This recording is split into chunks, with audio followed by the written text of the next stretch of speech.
2026 నవంబర్లో 3 governor quota ఎమ్మెల్సీలు ఖాళీ కాబోతా ఉన్నాయి. మార్చి 2027లో 2 గ్రాడ్యుయేట్ ఎమ్మెల్సీలు రాబోతా ఉన్నాయి. అదే కాకుండా డిసెంబర్ 2027లో అదే కాకుండా 6 ఎమ్మెల్యే, 1 గవర్నర్ కూడా రాబోతా ఉంది.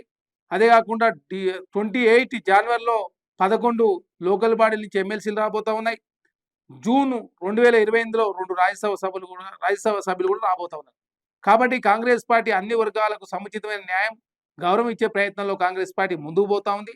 దానిలో భాగంగా ఎస్సీ మాదిగలకు 12 పదవులు ఇస్తూనే రికార్డు నెలకొన్న పరిస్థితి మనం చూసినాం. ఎందుకంటే మంత్రివర్గంలో 2 మాదిగ సామాజిక వర్గానికి సంబంధించిన వారు ఉన్నారు.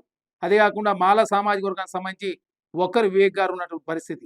మాదిగలకు 12 ఇస్తే మాలలకు 11 పదవులు ఇచ్చి తెలంగాణ రాష్ట్రంలో దళిత సమాజాన్ని ముందుకు తీసుకునే ప్రయత్నం రేవంత్ రెడ్డి గారి ప్రభుత్వం చేస్తూ ఉంటే కొంతమంది అనవసరంగా కాంగ్రెస్ పార్టీ మీద విమర్శలు చేసే ప్రయత్నం వారు చేస్తూ ఉన్నారు. అదే కాకుండా ఎమ్మెల్సీలకు సంబంధించి కూడా తెలంగాణ రాష్ట్రంలో కాంగ్రెస్ ప్రభుత్వం ఏర్పడిన తర్వాత మొదటగా వచ్చినటువంటి 2 ఎమ్మెల్సీలు వస్తే ఒకరు బీసీ మహేష్ కుమార్ గౌడ్ గారు, అదే కాకుండా ఒకటి బల్మూరు వెంకట గారు ఇచ్చారు. తర్వాత తీర్మాన మల్లన్న గారికి ఎమ్మెల్సీ ఇచ్చిన పరిస్థితి, విజయశాంతి గారికి ఎమ్మెల్సీ ఇచ్చిన పరిస్థితి, అద్దంకి దయాకర్ గారు ఎస్సీ మాల వర్గానికి సంబంధించి వారికి ఎమ్మెల్సీ ఇచ్చారు. ఎస్టీ సామాజిక వర్గానికి సంబంధించి శంకర్ నాయక్ గారికి ఎమ్మెల్సీ ఇచ్చిన పరిస్థితి.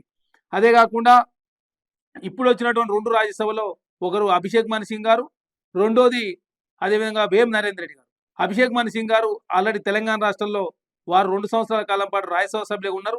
అదే కాకుండా కృష్ణా జలాలకు సంబంధించి కావచ్చు, గోదావరి జలాలకు సంబంధించి కావచ్చు, సుప్రీంకోర్టులో కేసులు సమర్థవంతంగా వాదనలు వినిపిస్తూ ఉన్నారు. కాబట్టి భవిష్యత్తులో వారి అవసరం ఉందని చెప్పేసి పార్టీ భావించి తెలంగాణ రాష్ట్రం నుంచి మరొకసారి రాజ్యసభకు అవకాశం ఇచ్చింది కాంగ్రెస్ పార్టీ.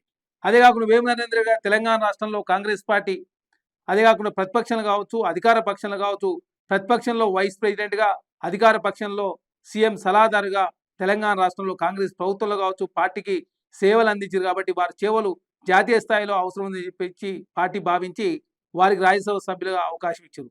భవిష్యత్తులో ఎస్సీ మాదిగలకు కావచ్చు, అదే కాకుండా బీసీలకు కావచ్చు ఖచ్చితంగా అవకాశం ఇచ్చే ప్రయత్నంలో రేవంత్ రెడ్డి గారి ప్రభుత్వం ఖచ్చితంగా సోషల్ జస్టిస్ ఉండే విధంగా తెలంగాణ రాష్ట్రంలో కాంగ్రెస్ ప్రభుత్వం ముందుకు పోతా ఉంది. కాబట్టి కొంతమంది అనవసరంగా కాంగ్రెస్ ప్రభుత్వం మీద విషయం చెప్పే ప్రయత్నం వారు చేస్తూ ఉన్నారు. భారతీయ జనతా పార్టీ సంబంధించి రాష్ట్ర అధ్యక్షుడు ఓసీ, అదే కాకుండా బీజేపీ ఎల్పీ నేత మహేష్ రెడ్డి గారు, కౌన్సిల్లో ఏవిఎన్ రెడ్డి గారు, అదేవిధంగా ఎల్పీ నేతలకు ఉన్న పరిస్థితి మనం చూసినాం.